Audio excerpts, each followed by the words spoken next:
Noémie, bonjour. Bonjour Fouad. Bienvenue à toi sur cette chaîne. Merci à toi de m'avoir convié.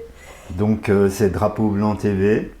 C'est une chaîne qui se veut être un espace de parole pour les Louviérois et qui est aussi une opportunité pour mettre en avant tout ce qui se fait d'intéressant à la Louvière. Ok, super initiative citoyenne. Merci. Bravo. Alors je vais te demander de te présenter brièvement. Ok, donc je m'appelle Noémie, j'ai 36 ans, je suis louviéroise, donc je suis née à la Louvière. 9 mois après un carnaval, pour faire un petit clin d'œil à un dessin que Philippe de Cressac a publié il y a quelques jours. Et bon, ouais, petit humour sur le fait que ça s'amuse bien au carnaval, quoi. Ah ouais. Et donc, oui, j'ai toujours habité à la Louvière, à Bouvy. Et là, j'habite un peu plus bas, à Saint-Va. J'ai quitté un petit peu le territoire pour faire des études de langue et littérature romane à Namur et puis à Louvain-la-Neuve, puisque ça se fait en 2 temps. Et ça a fait de moi un professeur de français. C'est un métier que j'exerce depuis 13-14 ans à l'Athénée Royal de la Louvière, rue de Bouvy. Donc ouais, j'ai eu la chance d'avoir un job près de chez moi, ce qui est quand même relativement bien. Voilà, donc ça c'est mon premier boulot.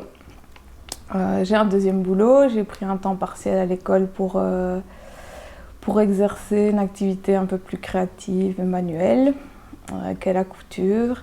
Donc j'ai créé ma petite entreprise en tant qu'indépendante complémentaire qui s'appelle Chifou Mimi et qui marche plutôt bien. Voilà, donc merci aux gens qui me soutiennent et m'encouragent. Voilà, donc j'ai 2 boulots. J'ai un 3e boulot aussi à titre bénévole, puisque je fais partie du collectif citoyen qui a initié le projet de monnaie locale à la Louvière, le Loupi. Ok. Voilà, c'est pour ça que je viens braver ma peur de la caméra. Aujourd'hui, je crois que ça se sent, que je suis pas super à l'aise. Ouais, non, mais ça va aller, on est tranquille Ouais. entre nous.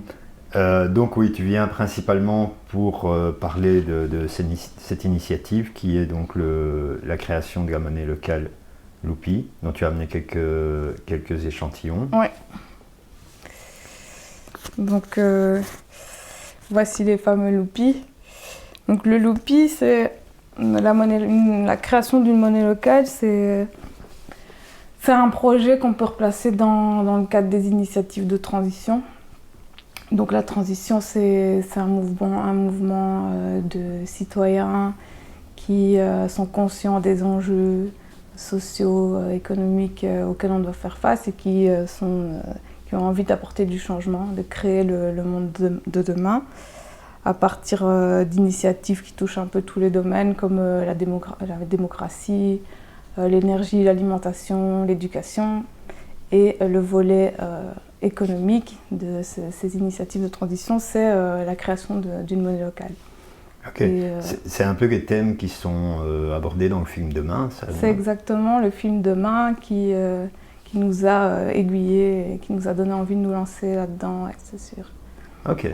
Et donc, on était un petit groupe de citoyens à la Louvière, on avait envie d'être acteurs de changement positif et on se demandait ce qu'on pouvait faire et voilà, on s'est lancé là-dedans. Puis j'avais été en contact avec la monnaie locale de Namur, le Lumsou, et ça paraissait sympa, donc ouais, on a cherché à s'investir là-dedans. Et donc voilà. Et elle est née quand en fait cette idée? Donc on a commencé le projet vers fin 2018. Bon, c'est tout un processus pour l'élaboration du projet. On a bénéficié de l'expérience des autres monnaies locales de Wallonie et de Bruxelles aussi. Donc en fait, il faut savoir, c'est ça, nous on n'a rien inventé en lançant cette monnaie locale. C'est un projet qui existe de multiples façons dans le monde et il y a des milliers de monnaies locales qui existent. Et en Wallonie à Bruxelles, on est 16 là, pour le moment. Il y en a 2 en cours de création. Ok. Et donc, pour créer le Loupi, vous êtes connecté avec d'autres personnes qui avaient créé des monnaies locales dans d'autres villes? Si tu veux, tu as un organisme qui chapeaute un petit peu toutes les monnaies locales en francophonie à Bruxelles, et c'est... enfin voilà, ni à Bruxelles, c'est Financité. Et donc, ils sont super cool, super chouettes, ils viennent te voir, ils te briefent, ils te posent des questions, et voilà quoi, ils t'aident, ils savent plein de choses, ils coordonnent tout le monde, donc ils t'aident à mettre ton projet en place. Donc ça, c'était une bonne aide, puis ils donnent des subsides aussi, donc voilà, c'était pas mal. Donc c'est grâce à eux aussi qu'on a pu lancer le truc. Et donc voilà, donc c'est tout un processus, il fallait des sous pour imprimer les billets, donc on n'avait pas de sous. Donc on a lancé un crowdfunding, c'est les gens par ici qui nous ont aidés à financer l'impression des billets. Donc ça, il y a eu une phase aussi de sélection du design des billets. On a mis à contribution un petit peu les gens autour de nous, on avait lancé un appel à projet. On avait reçu de chouettes trucs, et même des enfants, des ateliers de la tête en l'air qui avaient fait de super chouettes dessins. Mais bon, il y avait des contraintes techniques, etc. Et donc c'est une élève de l'Athénée Royal de section infographie qui a remporté le prix du public, parce qu'on avait fait voter les gens pour choisir le design du billet. Ah, super. Donc voilà. Et donc vous avez mis en place une démarche locale dans la création du billet également. Ouais. Ben, c'est chouette. Et mis à part donc, le design, finalement ça a été, vous n'avez pas dû le payer alors?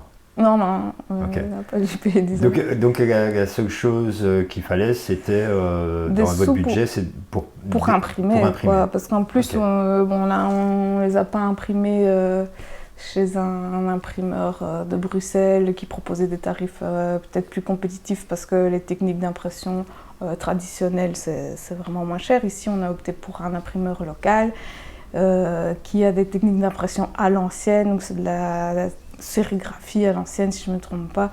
Donc pour chaque face de billet, si tu veux, c'est pas une seule impression, c'est plein de première couche, deuxième couche, en fonction des variantes de couleurs qui se mettent. Donc ça, je crois que c'est 6 passages dans la machine pour arriver à la première face. Donc c'est tout un travail d'artisan qu'on peut saluer. Mais donc voilà, c'était un petit peu plus cher. Il nous fallait un peu plus de 3 000 €, et donc c'est ce qu'on a obtenu avec le crowdfunding. Et voilà, les partenaires qu'on avait ont donné des lots pour essayer de motiver les gens à participer. Donc, et vous avez pu récolter donc on a eu l'argent. ce qu'on a. Ouais. Ok, super. Alors sur le plan pratique, donc le Loupi, un Loupi vaut 1 €? Un Loupi, c'est 1 €. Ouais, un Loupi, c'est 1 €. Je vais expliquer vraiment le concept de monnaie locale, peut-être pour qu'on comprenne bien. Donc, en fait, parce qu'ici on touche à l'argent, c'est quand même quelque chose d'important. On s'est fait traiter de fabricant de billets de Monopoly. J'allais y venir, la question de la légalité, etc. Mais vas-y, explique tout. Donc j'explique. La monnaie locale, c'est déjà une monnaie locale. Ça veut dire qu'elle ne peut s'échanger que dans une zone géographique spécifique. Donc ici, local, c'est la Louvière, le Grand La Louvière, les 11 communes, on va jusqu'à Moronoué, Manage aussi, donc voilà, toutes les communes. On l'a appelé la monnaie locale de la région du centre pour que ce soit un peu inclusif. Bon, je sais que Binge est en train de faire sa monnaie locale aussi, donc enfin voilà, on est ici dans la région, c'est monnaie locale.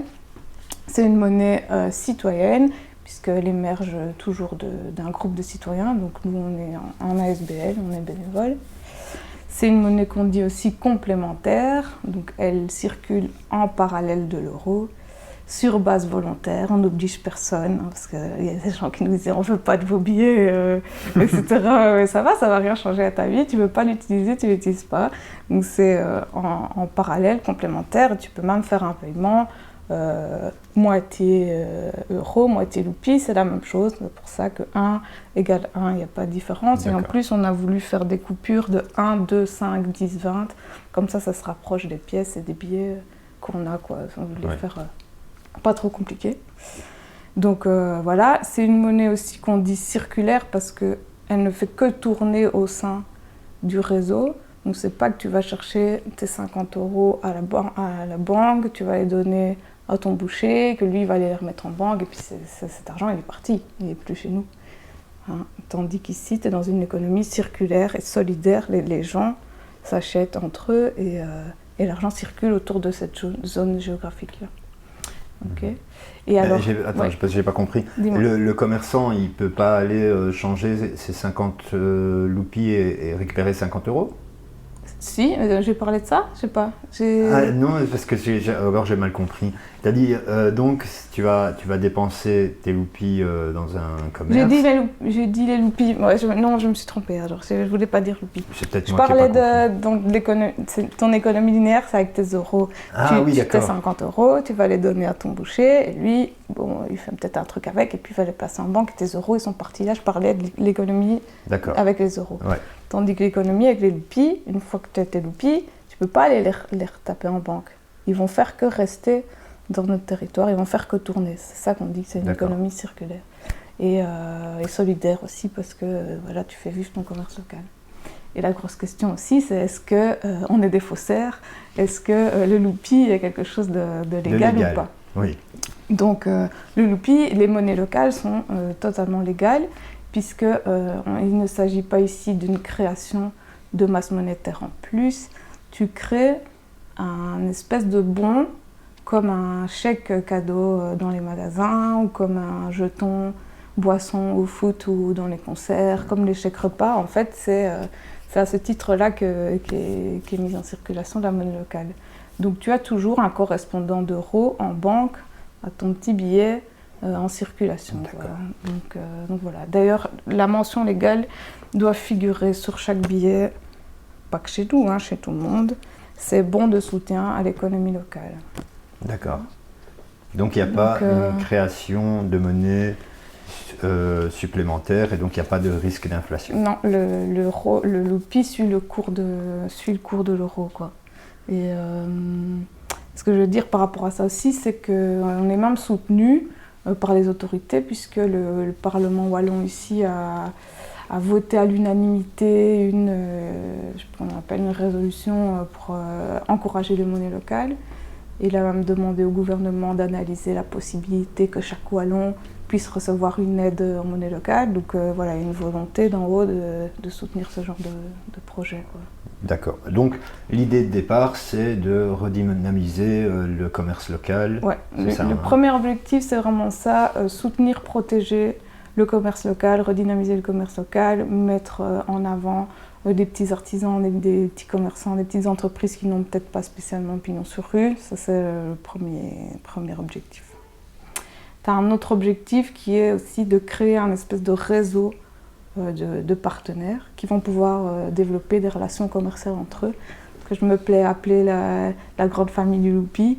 Donc ces gens qui vont pouvoir avoir des liens commerciaux, il y a des synergies qui se créent. Ici, j'étais super contente de voir que on avait un gars qui faisait des ateliers cuisine chez lui. Il y avait le concept store Rosalie Création où elle fait aussi des petits ateliers rue Albert Ier. Ben hop, ils se sont rencontrés, ils ont décidé de faire des ateliers chez elle, quoi. Donc des petites choses comme ça. On a une dame qui fait des produits à base de mimosa, un gars qui fait du gin. Ben hop, ils se sont rencontrés, ils ont fait du gin au mimosa. Donc il y a une dynamique qui se crée de travailler ensemble et des choses comme ça. Mais en quoi le loupi a joué un rôle là-dedans? Mais en fait, si tu veux, c'est clair que ce sont des choses qui auraient pu se faire sans le loupi, mais c'est parce qu'ils font partie du réseau qu'ils se sont connus, tu vois. Ah, ok, d'accord. Donc voilà, ça contribue à développer ce genre de truc. Donc voilà. Un autre objectif, que tu vas me dire si j'explique correctement, donc c'est l'idée de capter une partie de la richesse et de la garder chez nous. Donc en fait, l'outil qu'est l'argent, on a perdu notre pouvoir sur l'argent aujourd'hui. La majorité, il y a l'économie réelle et il y a l'économie spéculative. L'économie réelle, c'est quand tu vas acheter ton pain, quand tu te payes des cours de guitare, que tu vas chez le coiffeur, que tu t'achètes des chaussures sur Internet ou que tu payes tes impôts.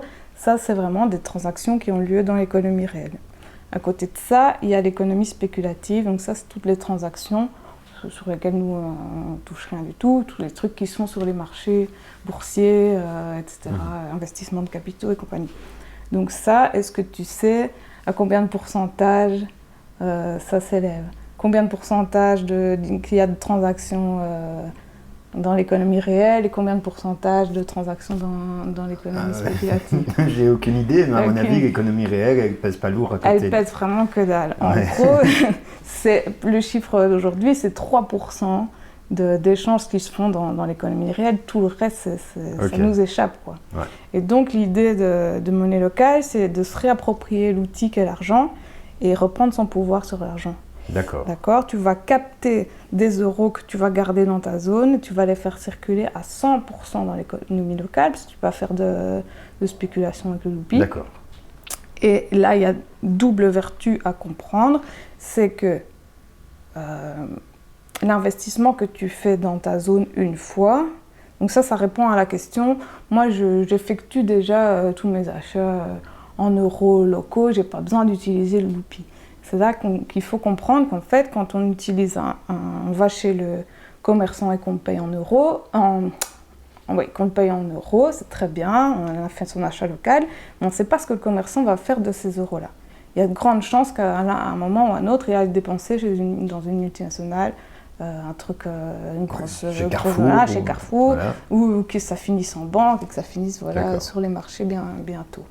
Tandis que là, quand tu utilises ton loupi, tu vas chez le commerçant et tu es sûr que lui-même va le réinvestir dans l'économie locale et que ça crée une boucle. Et donc, voilà, tu as un effet démultiplicateur de ton investissement premier.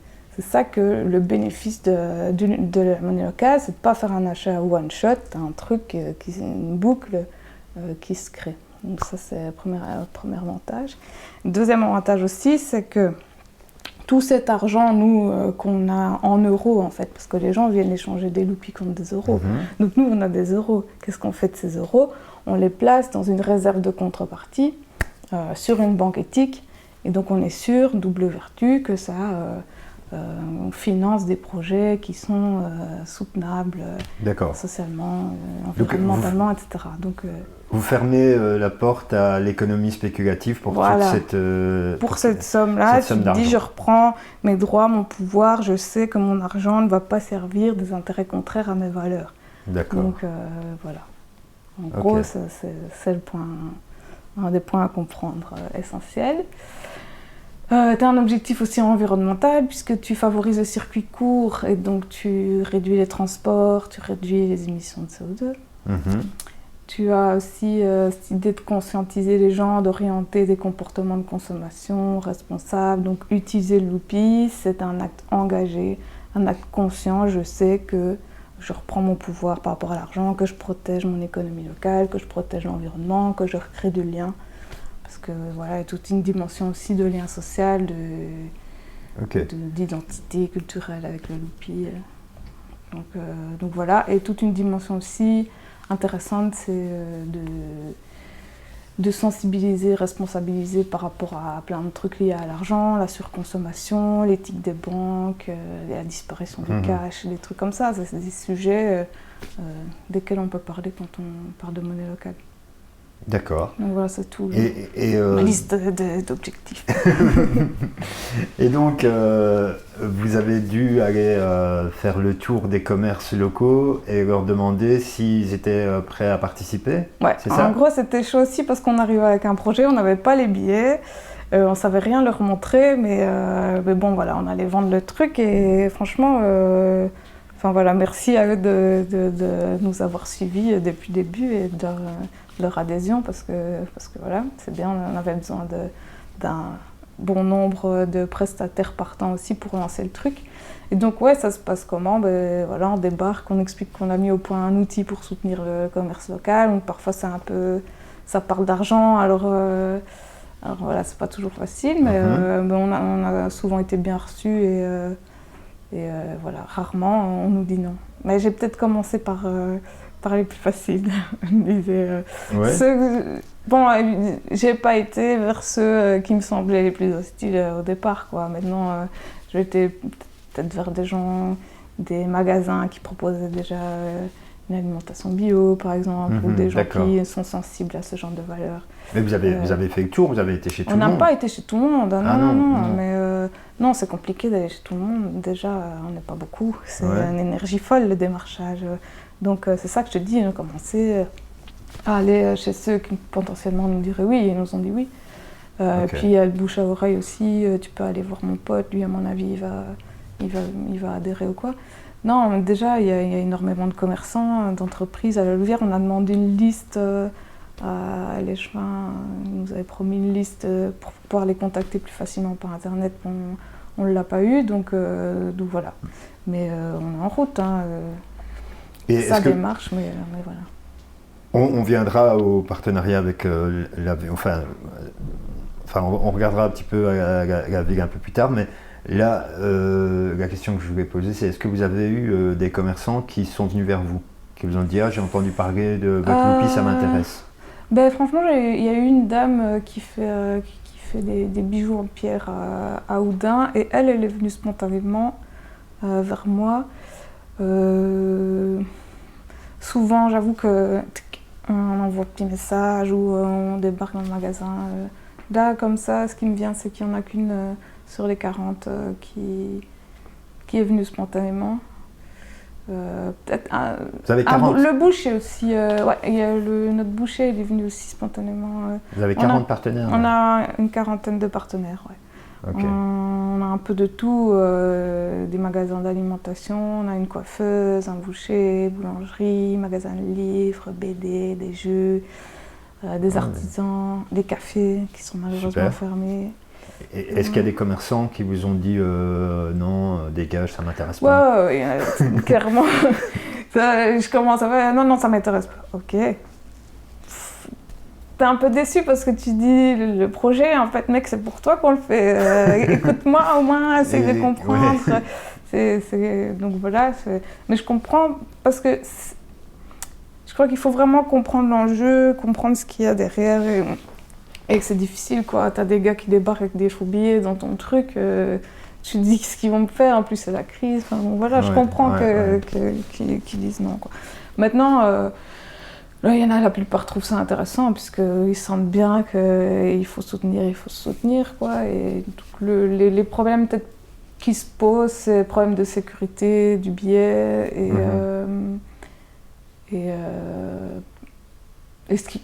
ils ont peur d'avoir des milliers de loupies dans leur caisse, quoi. Qu'en fin du mois, qu'est-ce que je vais faire avec 3000 loupies? Et on leur dit non, c'est pas possible, vous aurez jamais ça. C'est toujours une partie infime du chiffre d'affaires, quoi. Faut pas rêver. Hein. Ouais. Bon, mais après, j'ai un exemple comme ça qui me vient en tête. Mais tu vas acheter un truc à 36 € avec un billet de 50 loupies. Qui n'existe pas, le billet de 50 en fait. C'est pas grave. Je vais prendre un autre exemple, mais voilà. Le commerçant il est obligé de te rendre 14 €. Ouais. Donc lui il se retrouve avec des loupies et il a perdu des euros, quoi. Non, il peut te rendre des loupies qu'il a dans sa caisse. Normalement il en a dans sa caisse. Ouais, d'accord. Donc on encourage toujours le commerçant à rendre en monnaie locale. Ça la remet dans le circuit. Et effectivement, s'il n'en a pas et qu'il a dû te rendre en euros, c'est pas grave, c'est 1. Le jour où il en a vraiment trop, qu'il n'a pas su les réinvestir, qu'il a fait de son mieux pour aller boire son café et tout ça, il peut nous les ramener. On a décidé donc ça c'est le grand débat, est-ce qu'on opère une petite taxe, un taux de change quand on fait ce qu'on appelle du rédimage, quand ils viennent rendre. Et donc on a décidé de ne pas le faire, surtout, pas pour le moment. Il y a des monnaies locales qui le font pour empêcher que les gens reviennent changer, quoi, dissuader de rechanger, qui reversent à des assos. Mais on a dit on ne va pas le faire parce que, en tout cas, quand on n'a pas assez de partenaires, quand l'offre n'est pas assez diversifiée, tu ne peux pas te permettre de dire non, garde tes loupies, quoi, ou taxer. Donc non, ils peuvent. Quand on voit qu'il y a de la bonne foi, qu'il a essayé de réinvestir et qu'il reste quand même une somme, on change, quoi, sans problème. D'accord. Ça arrive rarement. D'après les autres monnaies, en tout cas, c'est quelque chose qui se fait rarement. Alors, donc, l'aventure, elle a commencé en 2018, c'est ça. Depuis quand est-ce que le Loupi est en circulation? Et donc on a mis en circulation le 13 juillet 2020, donc juste l'année passée, en plein milieu des 2 confinements. Donc voilà, il y avait un petit marché producteur rue Albert Ier et on a fait le lancement à ce moment-là. Donc, c'était pas. Est-ce que finalement le Covid, ça a joué positivement ou négativement dans cette affaire? C'est clair que ça freine hein, le développement du projet. On ne fait pas tout ce qu'on voudrait faire. Puis tu as plein de commerces fermés. Il y en a qui ont mis la clé sous la porte dans ce qu'on avait comme partenaire. Ah ouais. Tu ne peux pas faire ce que tu avais prévu comme réunion ou réunion d'information, des petits drinks entre partenaires, des trucs. Le démarchage, bah, c'est aussi moins évident avec les mesures et tout ça. Puis voilà, maintenant je pense que le point positif, c'est que le confinement, ça a quand même amené les gens à changer de mentalité par rapport au local et se dire qu'il était bien plus urgent que c'était une question de vie ou de mort pour certains commerces, et qu'il fallait être solidaire vraiment. Donc ça peut être un chouette outil de relance Covid, quoi. Qui va motiver les gens à l'utiliser en tout cas. Ouais. Ok. Ouais. Et donc, depuis juillet, donc ça fait quelques mois, ça fait combien de mois Moins d'un an, 6-7 mois, 8 mois. 7-8 mois. Ouais. Il y a quoi comme somme en circulation? Donc là, on a 4000, il y a plus ou moins 4000 € de Loupi qui tournent en ce moment.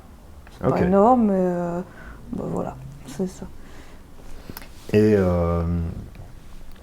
alors, évidemment, pas pour la Louvière parce que c'est encore très récent, mais sur d'autres expériences, est-ce qu'on peut mesurer l'efficacité d'une monnaie locale par rapport au relancement de l'économie locale, justement?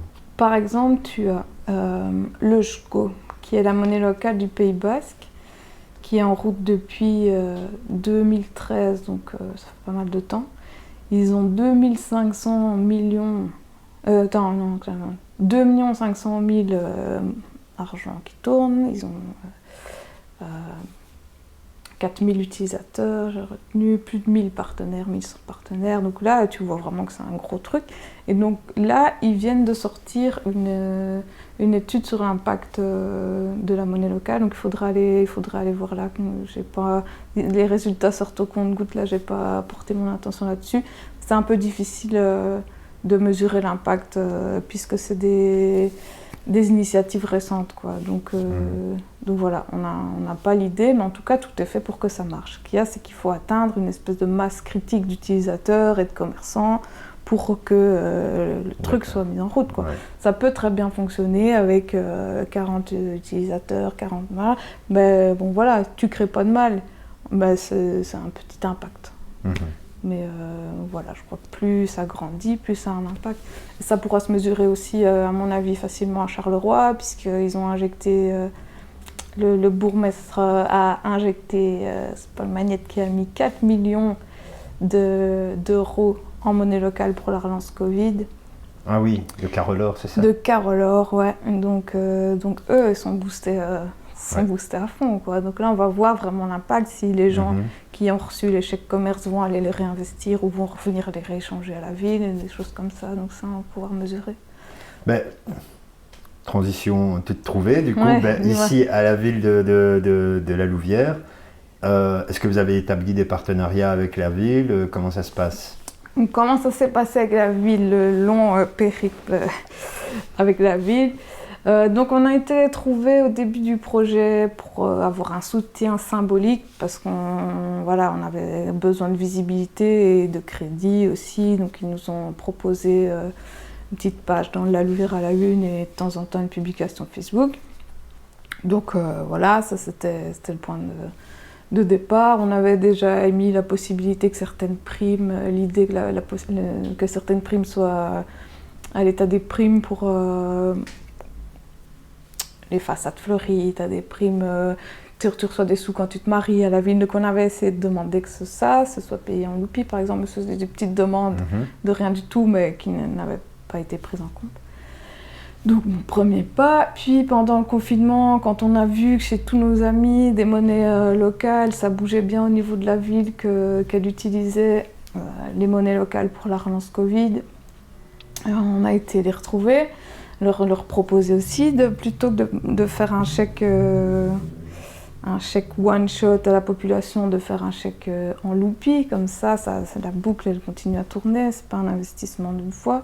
On a essayé de leur faire comprendre ça, ils avaient le remballé, et puis on n'a plus de nouvelles. Pendant longtemps, on envoyait des mails, pas de réponse, donc on se sentait quand même vachement pas respecté, quoi.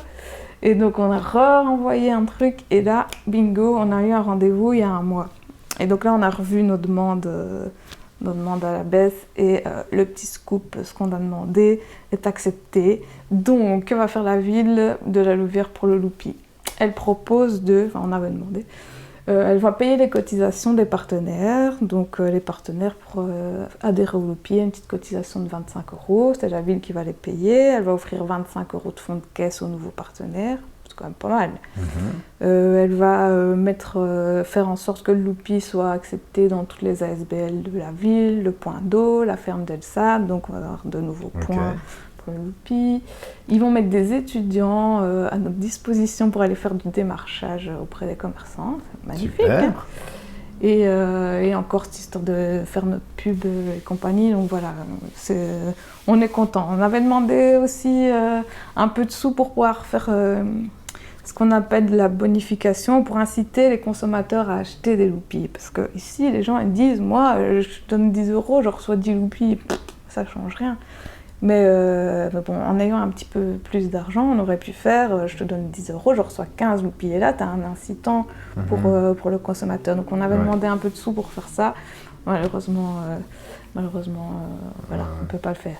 Mais donc, il faut savoir que, si vous ne le savez pas encore, la ville a prévu dans son plan de relance d'offrir à chaque citoyen louviérois un petit chèque de 20 €.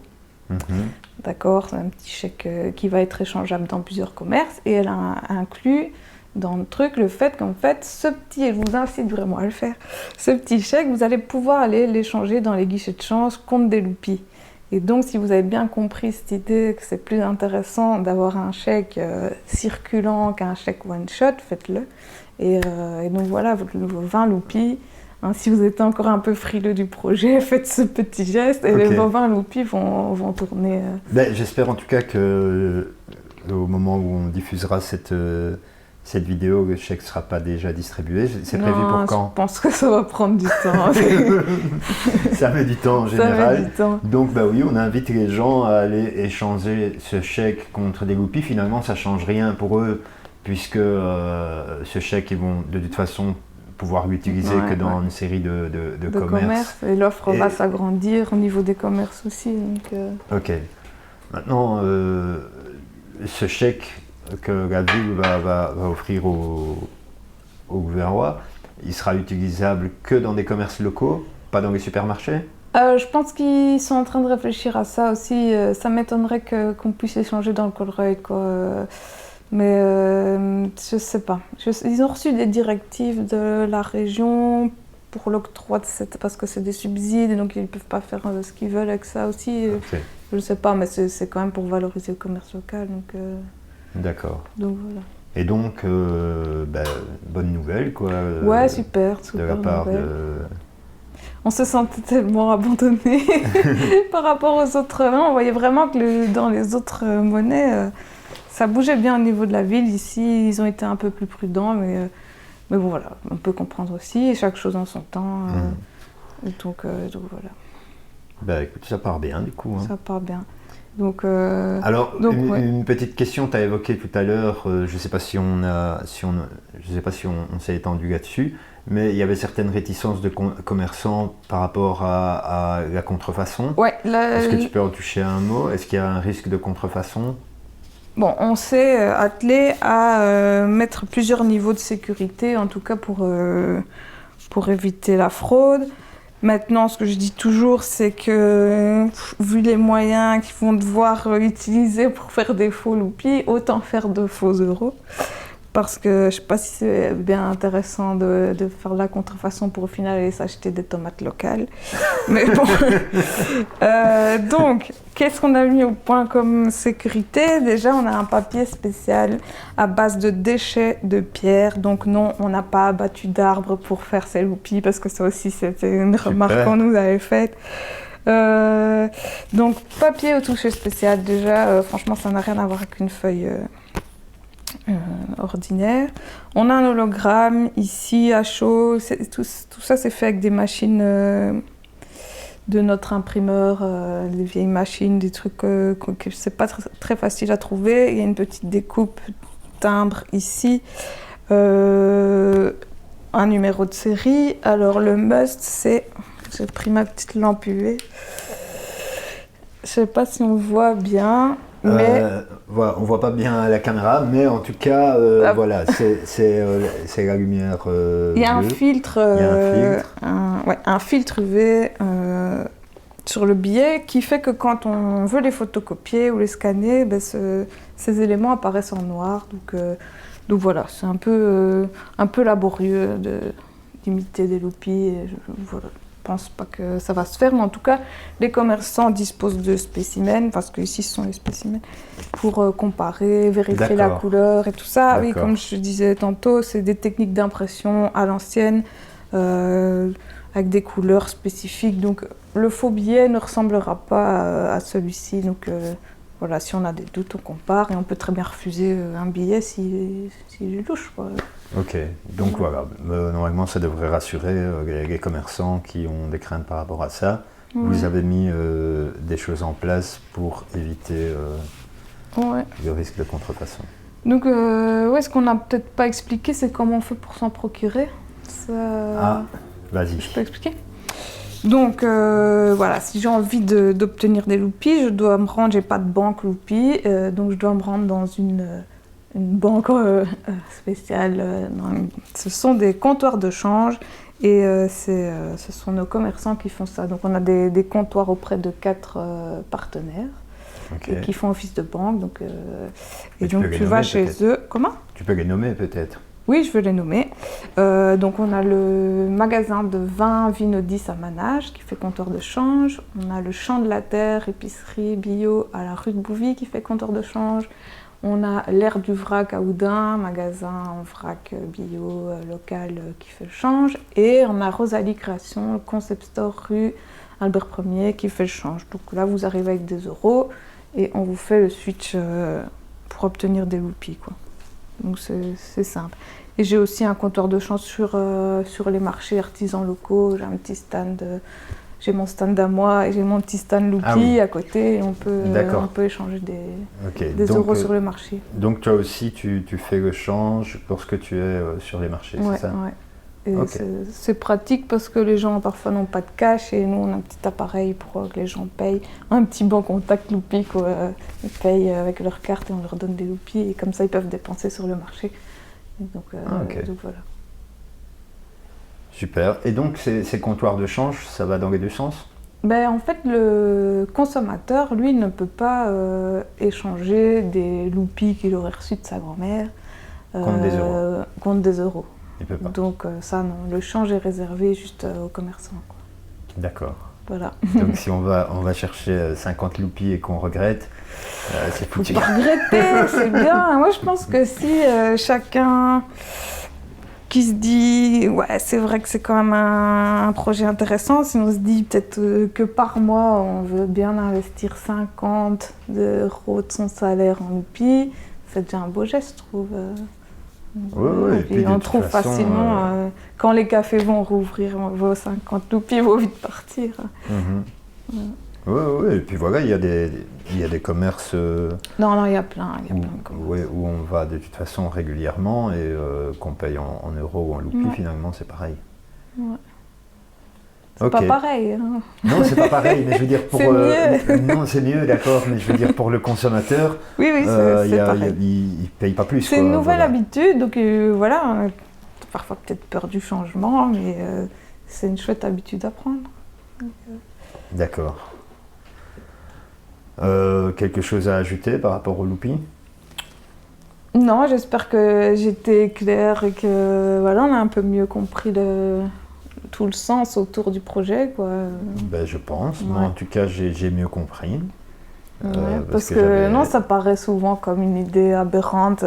Avec quoi vous venez, votre bêtise et vos billets de Monopoly, c'est ça qu'on accuse beaucoup comme réflexion sur les réseaux. Ouais. Donc voilà, ça mérite un moment d'être expliqué correctement pour qu'on Ouais, voit non, un c'est peu vrai les que enjeux. moi j'avais quand même certaines zones d'ombre qui sont.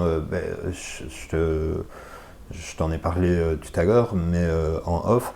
Mais voilà, tu y as répondu. C'est-à-dire que moi je me disais, mais pourquoi forcer les gens à aller dans des commerces locaux avec des loupies alors qu'ils peuvent y aller avec des euros. Mais il y a quand même une différence. Ouais. C'est là où est réinjecté cet argent et le fait qu'il continue à circuler. Ouais. Dans l'économie réelle et à un niveau local. Ok, donc tu as parlé de ta deuxième activité, on va peut-être embrayer là-dessus. Quand tu es sur les marchés et que tu échanges des loupies, c'est parce que tu vends tes créations. Je vends mes créations sur les marchés, donc ça fait 5 ans, je pense que je me suis lancée là-dedans. Ça s'est mis en place un peu tout seul. C'est pas un truc qui a été réfléchi. Je m'étais pas dit il faut que je fasse autre chose que l'enseignement, il faut que je trouve une idée. En fait, je sais pas, c'est un peu magique, ça s'est mis en place tout seul. Allez. J'ai une amie qui faisait des marchés, elle faisait des créations de bijoux. Elle m'a dit tu viendrais pas sur les marchés avec moi. Moi, je faisais pas grand chose, je faisais des petites décos. J'ai fait des petites décos, des petits bougeoirs, des trucs ainsi pour l'accompagner, mais voilà, pas de couture ni rien du tout. Et je sais pas, j'ai pris goût à ces marchés parce que c'est super convivial et super gai et j'ai vraiment été attirée par ça. Du coup, on a fait le marché de Noël après et j'ai commencé à faire des petits trucs en couture, mais bon, pas grand chose et voilà, c'est de là que c'est parti. Et je crois que c'est à ce marché de Noël-là qu'il y avait répétition de batterie en même temps. Et donc je me suis fait un col avec le tissu du foulard de Soumons, hein, avec du jean et tout ça. Et donc après la répétition de batterie, et là, bam, bam, tout le monde en a voulu un. Quoi. J'en ai fait pour les copines, etc. Et donc l'aspect couture a commencé à montrer le bout de son nez. Quoi. Et puis voilà, j'ai commencé à faire ça. Et j'ai développé plus le thème carnaval au début. C'est ça qui, je pense, m'a fait connaître. Donc tu récupérais donc les motifs de Quand j'ai de vu que ça Gilles. marchait bien au niveau Soumons, je me suis dit je vais faire Gilles aussi quoi. Et donc j'ai découpé des lions en feutrine. Et à ce moment-là, j'avais fait des bavoirs pour les petits. Et full succès. Puis je me suis dit, tiens, j'essaierais bien de récupérer des costumes, quoi. Et j'ai eu le privilège d'en avoir. Donc, j'ai travaillé à partir de ça. Je coupais. Les premiers coups de ciseaux, j'avoue que c'était un peu sacrilège, le costume de Gilles. Mais voilà, j'ai fait des écharpes avec ça. Ça a bien marché. Puis j'ai décliné plein de trucs à partir de ça. J'ai dessiné mon propre tissu. Aussi, tu vois, donc j'ai fait, toujours lié au folklore, j'ai fait du tissu avec le Gilles, avec les lions. Cette année, j'ai sorti un tissu avec les paysans, pour oublier personne. L'année passée, j'avais fait avec les partitions des airs de Gilles. Donc voilà, je dessine le tissu, je fais imprimer sur coton bio, et donc ça fait sa petite particularité qu'on ne trouve pas ailleurs, quoi.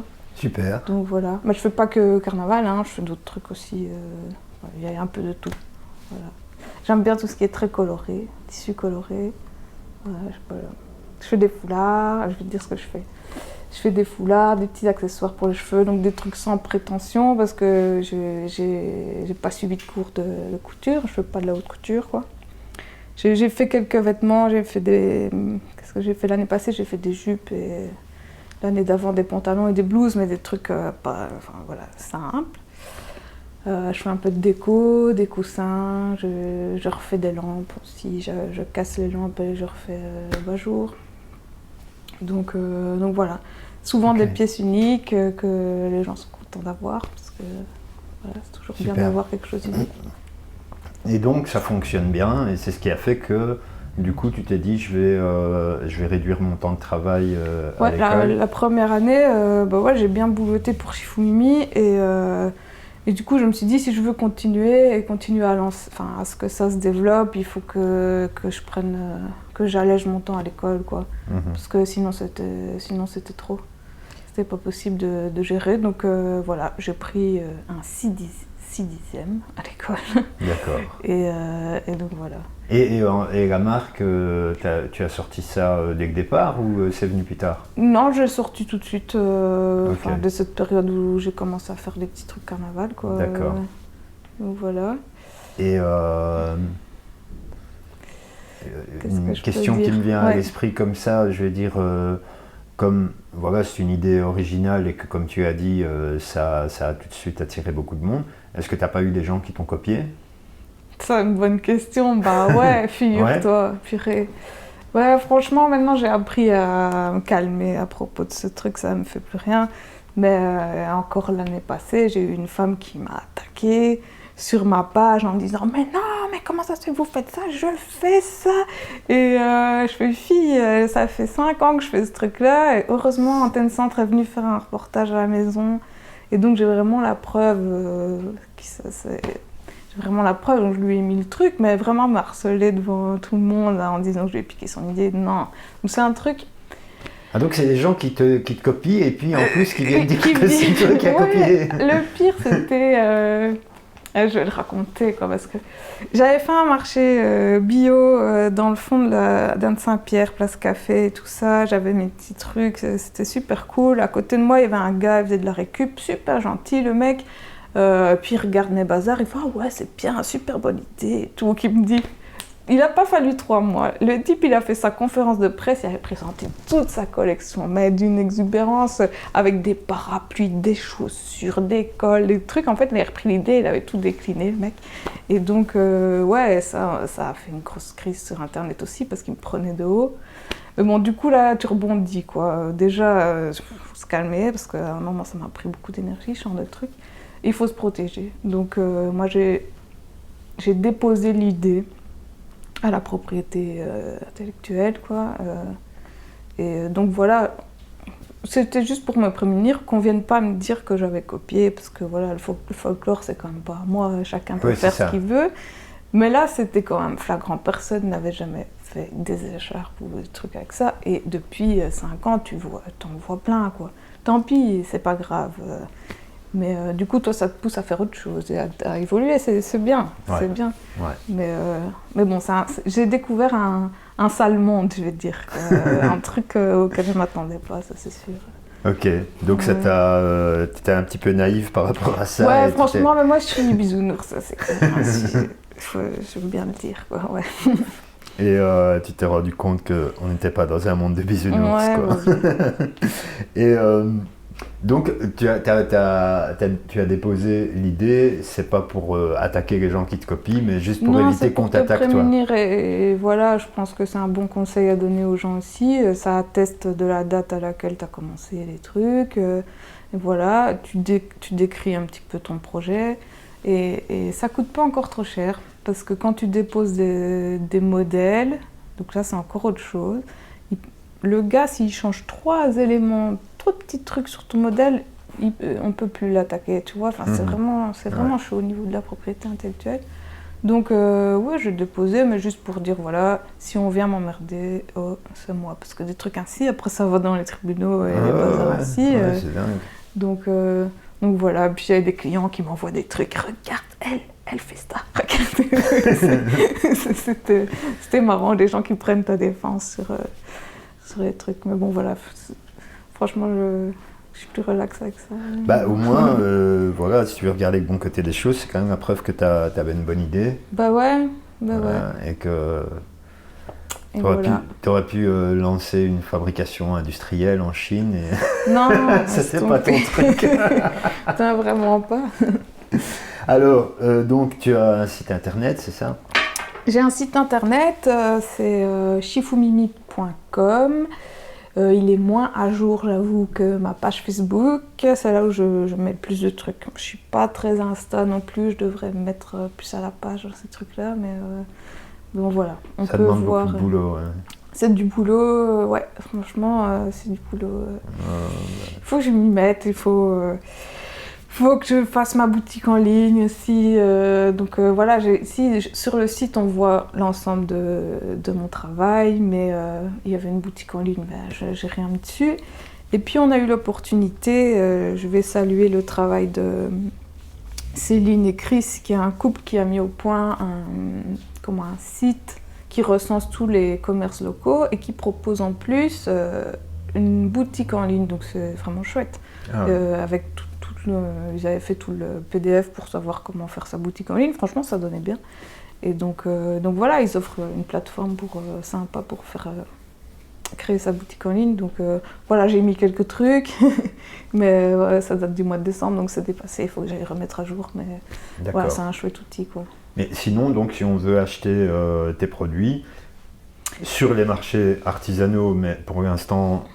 Si, ils sont là. Oui, ils sont là. Oui, okay, ça recommence. Ouais. En fait, donc ça, c'est vraiment une chose chouette que la ville a faite, hein, parce qu'on peut aussi mentionner des chouettes choses. D'ailleurs, je remercie les gens de la commune, je sais, qui a travaillé sur ce projet pour instaurer ces marchés locaux. C'est vraiment chouette que ça se passe. C'est très convivial, ça attire plein de gens. Ça se passe à Strépy, sur la place au-dessus des étangs, le premier dimanche du mois. Il y en a aussi un en centre-ville, le deuxième vendredi du mois, mais ceux-là, ils n'ont pas encore repris. Mais donc les autres ont été maintenus même pendant l'hiver, quoi, à Strépy. Et alors on a aussi le même genre de marché à Morlanloué, super chouette, dans le bas du parc, le deuxième dimanche du mois. Et donc là, il y a plein d'artisans, il y a toujours prétexte pour aller faire une petite promenade, soit aux étangs, soit au parc, et puis on passe au marché, il y a du choix. Donc ouais, je suis là, je vends mes créations, il y a des gens qui proposent plein de trucs variés. Je vais le dire, hein, je vais faire un peu de pub. Ouais, il y a des gens qui font des jeans et rhums locaux. Il y a une dame qui fait des produits à base de mimosa. Il y a un monsieur qui fait du très bon saumon fumé. Des dames qui vendent du fromage de chèvre. Il y a des gens qui font des bijoux. Il y a des maraîchers. Il y a un monsieur qui fait du boudin. Enfin voilà, plein de trucs, du miel, plein de choses. Donc voilà, c'est le prétexte pour venir faire un petit tour et on est souvent content. Et tout ça est achetable en loupi? Ils sont pas tous en loupi parce que tu as des gens qui viennent de Binche, de Thoin et tout ça, donc voilà, je veux pas trop aller les emmerder. Mais je crois que je suis parvenue à convaincre et à avoir tous les autres, quoi. Donc on peut payer en loupi à 4-5 ou près de 4-5 participants au marché. D'accord. Donc ouais, franchement c'est super chouette. Et donc voilà, et sinon j'ai mon petit atelier à la maison. On peut prendre rendez-vous et venir voir, quoi. Okay. En temps de carnaval et en temps de festivités, Noël, ça j'ouvre sur rendez-vous. J'ouvre le vendredi après-midi par exemple. Des gens sans rendez-vous, quoi. Sans rendez-vous. D'accord. Et en temps normal, donc avec rendez-vous. Et ici, le Covid, ça a impacté cette partie de ton activité? Premier confinement, j'avais vraiment eu la chance qu'on annonce le confinement quasi juste avant notre carnaval, mais tous les autres carnavals étaient passés, donc là j'avais bien vendu, j'avais tout vendu, il me restait plus grand chose. J'avais refait des trucs pour mon dernier week-end, et donc voilà, je suis restée avec ça, mais je l'ai écoulé, donc ça va. Puis toujours un petit mois de battement, et ils ont repris les marchés, et la Louvière a maintenu ses marchés artisans, alors que Binche les avait annulés par exemple. Donc ça franchement on a eu vraiment de la chance. Enfin, moi ça m'a permis de bien vendre, quoi. Et par contre pas de marché de Noël en décembre, ça craint. Et pas de carnaval. Et voilà, donc j'ai été un petit peu croisée, tourner les pouces. Mais bon, voilà, c'est comme ça, c'est pas plus mal. J'ai la chance d'avoir mon salaire de prof qui tombe, donc je suis pas dans la merde comme certains. Ouais. Donc, en tout cas, c'est une chouette initiative, c'est bien. Ouais, je sais pas combien de temps ça va durer. Tant que tu prends du plaisir et que ça fonctionne. Prends du plaisir, ouais. Maintenant, c'est aussi, pendant le confinement, j'ai fait des centaines de masques. ça m'a littéralement tué le bras, quoi. Enfin, c'est des trucs, Ah oui, physiquement, en tout cas, oui, je sens que il faut que je fasse attention aussi. Ça doit pas être la Chine, quoi. Ah, donc pendant le premier confinement, tu as fabriqué des masques chez Fumimi, c'est ça? Ouais. Il fallait bien, parce qu'en première ligne, il n'y avait rien, quoi. Donc c'est vraiment ça qui m'a fait prendre conscience de la gravité du truc, parce que moi, confinement, tu te demandes un peu quoi. Moi, c'est tombé, je t'avoue que ça m'a fait du bien, parce que j'étais quasi au bord du burn-out. Là, ça faisait des années que j'étais à 300%. La petite pause qui tombe du ciel, voilà, ça m'a fait du bien. Je sais pas, j'étais un peu dans le déni du virus, tout ça. Et puis, j'ai commencé à avoir des demandes d'infirmières et tout, des gens qui étaient en galère et qui exprimaient leur galère. Et donc là, tu te dis, purée. Et donc, tu contribues à l'effort de guerre, à faire ces trucs. C'était chaud. Mais on va parler un petit peu de l'autre partie de ton boulot, l'enseignement. Ouais. Ça fait donc maintenant environ 1 an qu'on est rentré dans une forme d'hybridation de l'enseignement. Génial. Qu'est-ce que tu en tires comme bilan? Perso, c'est pas évident et je vis très mal cette période, le fait de ne pas pouvoir exercer mon métier de prof comme je veux. Non, c'est hyper frustrant. Allez, déjà, le masque, outre le fait que ce soit contraignant, parce que quand t'es prof, tu fais que parler, c'est super chiant. Déjà, tu te rends compte que la communication, elle passe pas bien avec le masque. Ton cours, tu peux pas bien le donner avec le masque. Ouais. Donc là, c'est super gênant. Moi, je suis obligée parfois je m'en fous, je le retire, je me colle contre le mur. Et quand il y a quelque chose vraiment d'important à dire, je le dis. Et là, tu sens vraiment la différence, tu sens que tu envoies, tu vois leur tête qui se relève, enfin, c'est super important qu'ils te voient en fait quand tu es là, quand tu parles, quoi. Et même eux, il y a des élèves, j'ai jamais vu leur visage, quoi. J'ai découvert leur visage sur un nouveau logiciel qu'on a pour mettre les absences, je regarde sa tête, je fais mais putain c'est lui. Mais non mais c'est grave, hein.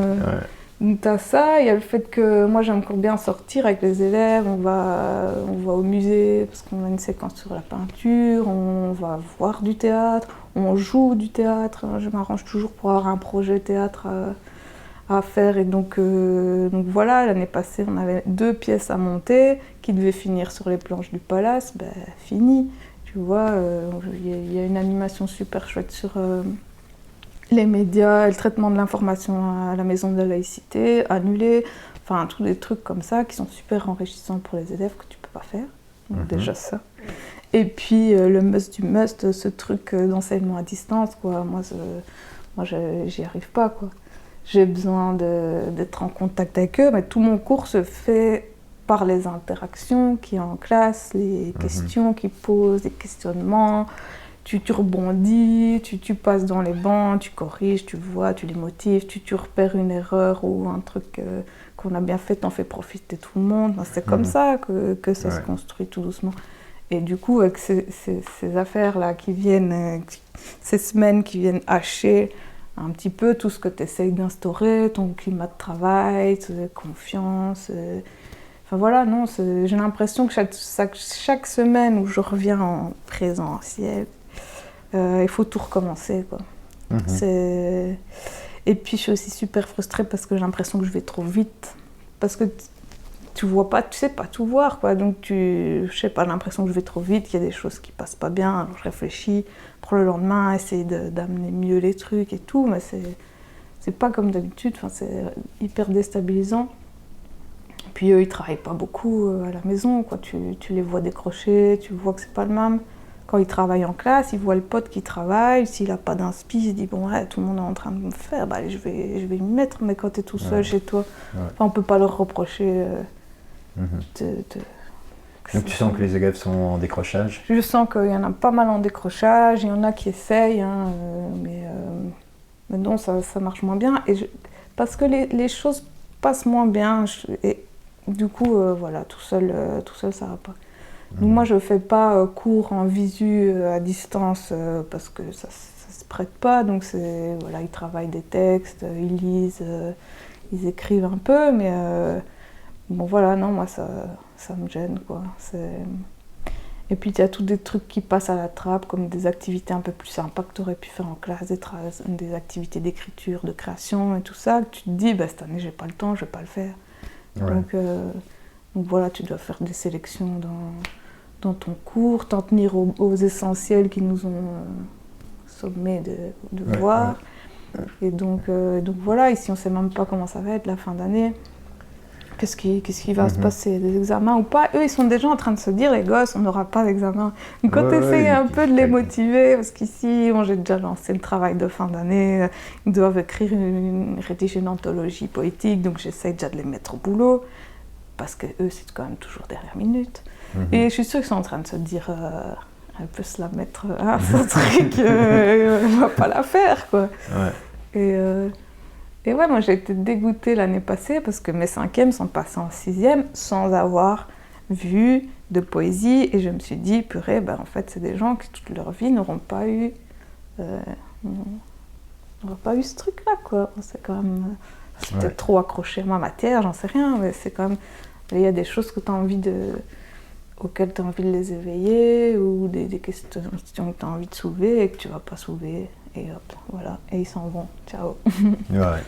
Donc, maintenant, il y a peut-être aussi le fait que on est dans l'ère du numérique, et comme pour plein d'aspects dans la société, où on se dit, avec cette situation du Covid, on a mis des choses en place, mais est-ce qu'on va lever ces choses-là une fois qu'on sera sorti? Ouais, franchement, le bruit a circulé, qu'on allait finir par donner tout le temps en cours à distance. Moi, si c'est le cas, bye bye les gars. C'est clair qu'on ne fait pas ce métier-là pour ça, quoi. En tout cas, moi, pas. Il y en a peut-être qui sont super à l'aise. Il y a déjà des gens qui donnent cours à distance. Il y a des formules de cours à distance. Donc, non merci, quoi. C'est pas pour moi, quoi. Ouais, tu feras la dimension humaine, c'est quand même... je sais pas, c'est le truc le plus chouette, quoi, avec les gosses. Ouais, je suis tout à fait d'accord. Je pense déjà même aux jeunes profs, aux gens qui sont en train de se former pour être profs et qui se retrouvent dans cette situation-là, et en fait, ils ont pas choisi cette direction-là pour faire ça, quoi. Ouais, ça doit être vraiment en contact difficile. avec des professeurs de l'école normale qui se retrouvent avec des étudiants qui vont passer en dernière année, qui n'ont encore jamais eu de réel stage, en fait. Parce qu'ils ont eu des stages hybrides, avec des trucs à distance, etc. Ouais. Et donc, commencer sa carrière par des cours d'ordinateur. C'est fou, quoi. Moi. Enfin, voilà, on verra. Chacun fait de son mieux pour... on fait au mieux dans cette situation un peu... Pas bien, mais... Bah oui, on fait ce qu'on peut. Ouais, franchement, j'ai un peu lâché prise par rapport à ça parce que ça me prenait vraiment la tête. Mais voilà, je te dis, chacun fait de son mieux et puis on espère qu'on passera vite à autre chose. Ouais. Donc, tant pis pour ces élèves qui vont sortir là. Je leur souhaite le meilleur pour les années à venir. Ça va pas être évident non plus de suivre les apprentissages après. Ouais, moi je suis dans la même situation et enfin voilà, pareil, il y a un moment il faut prendre un peu de distance parce que ça nous affecte beaucoup, et moi franchement je vois des élèves décrocher sévèrement, des élèves qui étaient bons, enfin qui n'avaient jamais eu de soucis et qui décrochent, et voilà, c'est compliqué, quoi. Ouais. Bon. On va parler un petit peu d'une autre partie de ton engagement, parce que tu es quand même quelqu'un de fort engagé, hein. Apparemment. Puisque tu t'es présenté aux élections communales 2 fois. Oui. En 2012. Quelle folie. 2012 sur la liste du Parti Pirate. Ouais. Et 2018 avec... la suite du Parti Pirate qui s'était transformé en mouvement Kumlupis, mais c'est par essence la même chose, quoi. Donc, un peu l'historique, c'est que on était en 2012, on avait entendu parler du Parti Pirate. C'était un mouvement qui était apparu en Suède, je crois, dans les années 2006. Et donc, ils s'étaient un peu essaimés partout. Et il y avait des équipages pirates un petit peu partout en Europe. Et en Belgique, il y a un équipage belge qui est venu nous trouver un petit peu pour nous motiver. On était quelques potes autour du projet. Et donc, on a été séduits par ces idées, surtout de renouveler la manière de faire de la politique avec de la démocratie plus participative, plus accessible, plus compréhensible, plus de transparence. C'était vraiment les mots-clés. Exiger la transparence, défense des libertés, etc. Donc, liberté, ouais. Donc voilà, on a fait une première liste aux élections. On était 2 parce que tout le monde ne voulait pas se mouiller. Donc il y avait moi et puis Mehdi Nasser, donc 2 pirates voilà, qui voulaient infiltrer le champ politique. On n'avait pas de grandes ambitions, hein. On s'était dit, bon voilà, on va aller porter des idées, essayer de faire connaître le mouvement et tout ça, mais on se doutait bien qu'on n'allait rien avoir. Et en fait, on a failli avoir un siège. Moi, j'étais chez moi le dimanche, bien tranquille, pyjama, j'ai été votée, mais c'est bon. Puis la presse qui m'appelle, le commentaire, Antenne Centre qui me dit « Mademoiselle, il faudrait que vous soyez à la commune à la fin du dépouillement parce que vous allez peut-être avoir un siège. » Moi, je me merde. Et donc voilà, mais ça c'est joué de peu parce que c'est un monsieur d'extrême droite qui est passé pour ce siège-là. On avait eu 2,2% des voix. Ça correspondait à 900, un peu plus de 900 voix, quoi. On était assez fiers parce qu'on avait mis 9 affiches dans le centre et on avait 900 voix. Donc voilà, on avait fait une petite com sur les réseaux, mais on n'avait pas de moyens, quoi. Aucun moyen comparé à la machinerie des gros partis. Et, pour faire une campagne, il faut des sous, on n'a pas de sous, quoi. Et donc voilà. Et puis, on a continué un petit peu à faire des activités. On a donné des ateliers d'éducation permanente à Mons. On a fait ce qu'on appelle des gratiférias à la Louvière, des marchés gratuits où tu viens déposer des objets que tu n'utilises plus et tu prends gratuitement des trucs qui t'intéressent. Donc, voilà, on a fait des petites actions comme ça pendant ces années-là. Et puis on s'est dit, bon, qu'est-ce qu'on fait ? On refait une liste ou pas ? On a un peu discuté. Et voilà, on s'est dit, on va aller encore reproposer ces idées-là. Mais avec la même équipe ? Avec la même équipe. Il y a le noyau dur, il y en était 3 du noyau dur, avec les frères Serra Guerrero, Jérémy et Dani. Et on est un trio très complémentaire et on a tenu bon jusque, voilà, comme ça.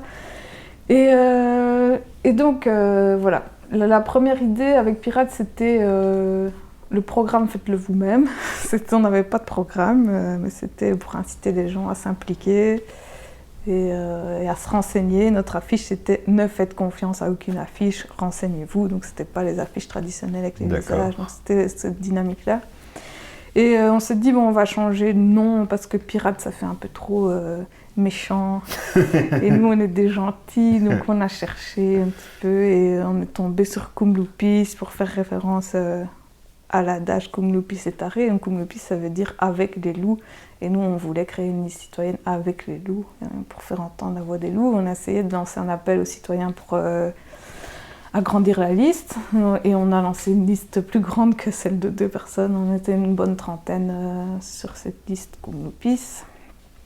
Et voilà, on a porté les mêmes valeurs avec des idées de budget participatif, on avait lancé la monnaie locale, enfin l'idée de monnaie locale, on l'a fait après.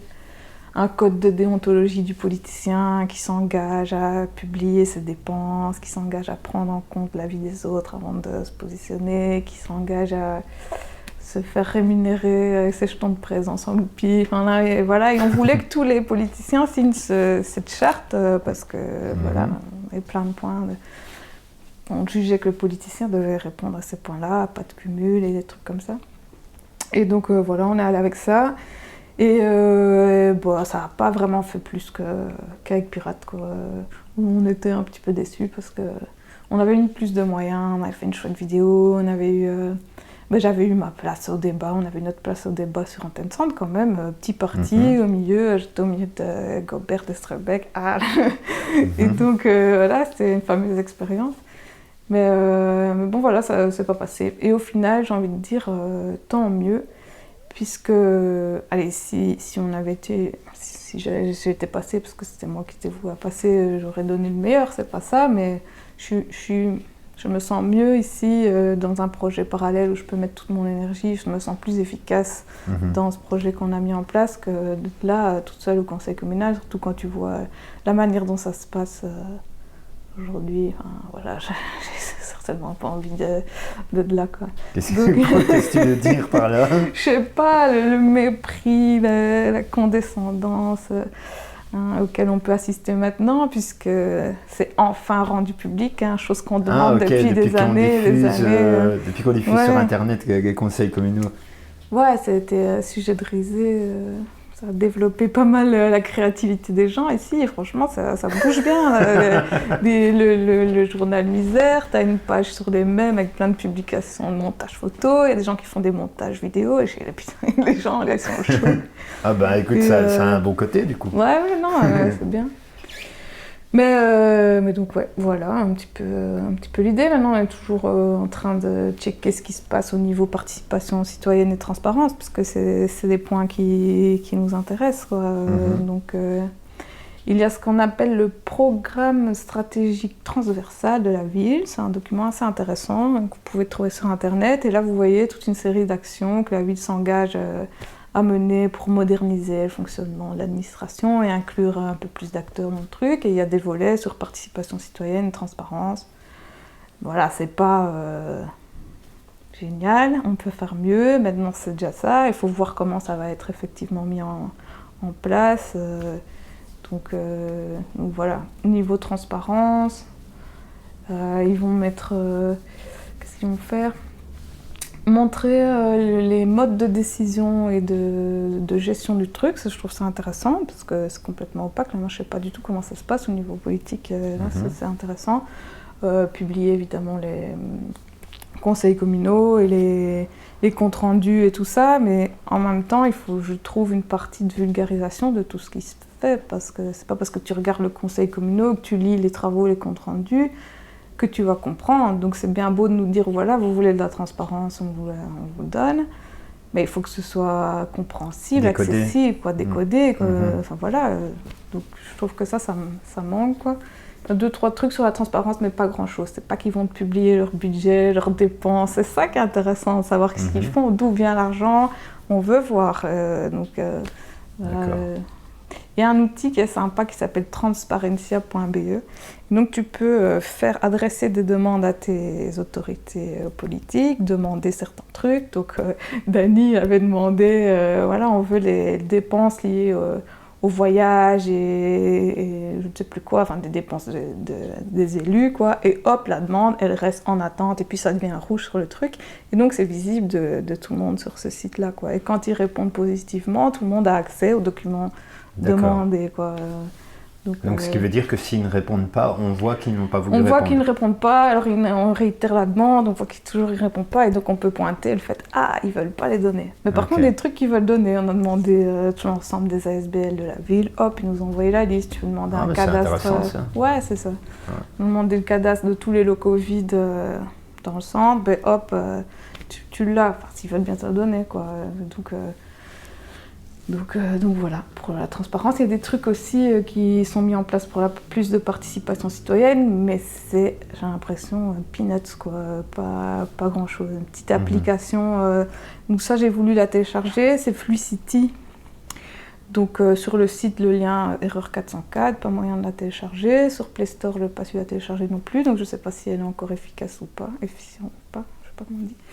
Mais ouais, ça c'est une appli, si elle est bien utilisée, elle te permet de faire de la consultation citoyenne correcte, avec toute l'information en amont, la pédagogie qui va, parce que tu ne peux pas demander l'avis des gens s'ils ne sont pas informés sur le sujet. Tu peux faire des budgets participatifs, tu peux faire des enquêtes publiques via cette appli, donc c'est un outil qui a l'air pas mal. Donc, ok, mais comment on s'en sert, quoi ? Comment on met les gens, comment on pousse les gens à l'utiliser, quoi. Ouais. Donc,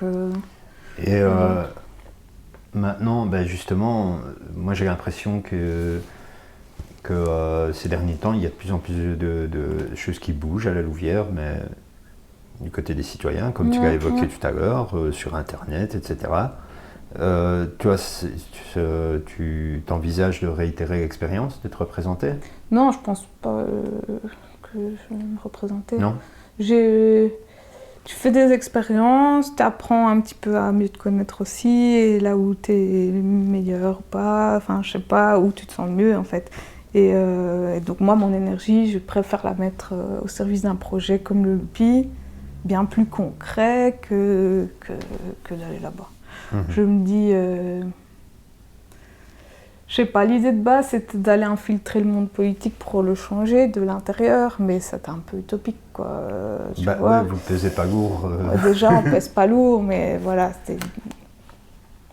Du coup, voilà, c'est bien, ouais, t'as peut-être un petit pion qui est là, qui peut raconter des trucs qui se passent là-bas, mais je sais pas l'impact. Je trouve que faire des projets parallèles, construire des petits systèmes parallèles par rapport à ce qui est mis en place, c'est pas mal aussi, quoi. Et puis, des initiatives citoyennes, après, elles remontent aux politiques et elles peuvent être mises en avant ou, voilà, valorisées ou quoi. Donc, ouais, pour moi, le changement doit venir du bas et des initiatives citoyennes, quoi. Faut encourager les gens à faire des trucs, c'est sûr. Bah oui, c'est ce que j'essaie de faire. Ouais, c'est parfait ce que tu fais. Voilà, non, c'est génial. Bah écoute, Noémie, merci. C'était sympa. Merci à toi. Ça va, je me sens mieux là. Bah vas-y, lâche-toi si tu te sens mieux, on peut continuer. Ça va? T'as rien à ajouter? Ben non, c'est bien. Je pousse les gens à venir s'exprimer sur cette chaîne. Même s'ils n'aiment pas la caméra comme moi, venez partager vraiment Non, mais il faut... C'est vraiment... Tu offres un espace qu'on n'a pas, quoi. C'est vrai. Donc c'est vraiment génial, merci. Et donc voilà, que plein de gens viennent de tous les horizons pour qu'on apprenne mieux à se connaître, ça crée du lien et tout, c'est super. Exactement, donc, c'est le but. Ouais. Le but, c'est de rapprocher. Bah, merci en tout cas d'avoir joué le jeu. Ah, peut-être un dernier petit mot sur ton cartable.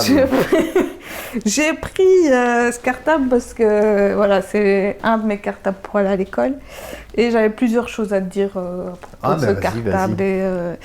Et donc voilà, donc déjà, oui, c'est un cartable que j'ai acheté pour mieux appréhender la rentrée de septembre 2020 qui s'annonçait ne pas être de la tarte.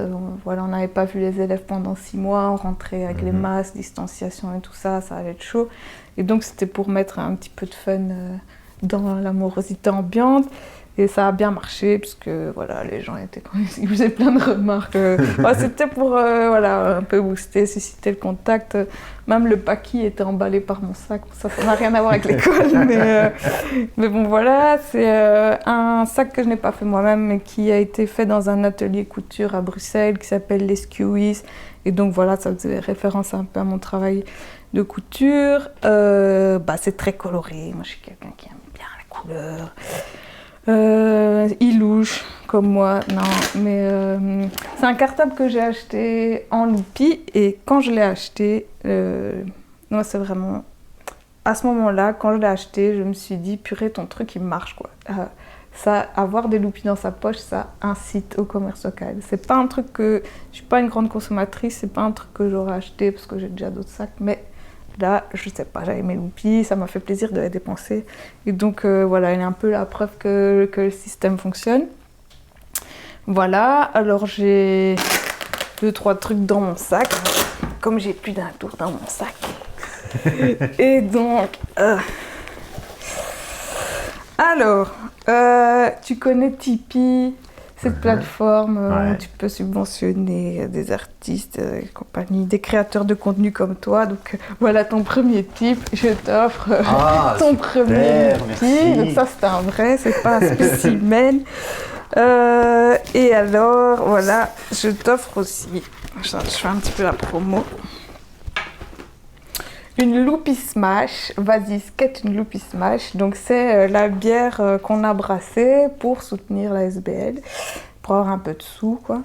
Et donc voilà, c'est une bière blonde, un peu amère, agrume, style IPA, qui a été brassée par à Morlanway, par la brasserie Houbion. Donc il n'y avait pas encore la brasserie des Tarés ici.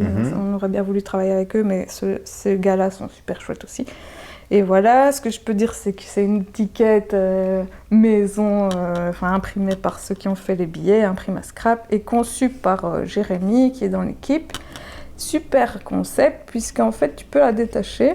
Ici, tu as des points, et ça devient ton sous-boc, ou encore une carte de visite que tu peux garder en souvenir de nous. Donc voilà, s'il te plaît. Merci, santé. Génial. Et voilà. Je suis gâté. Bah ouais, tu le mérites. Et voilà. Merci beaucoup en tout cas, Merci Noémie. aussi. Et à une prochaine, tu seras toujours la bienvenue. Merci, c'est gentil. Ciao. Salut.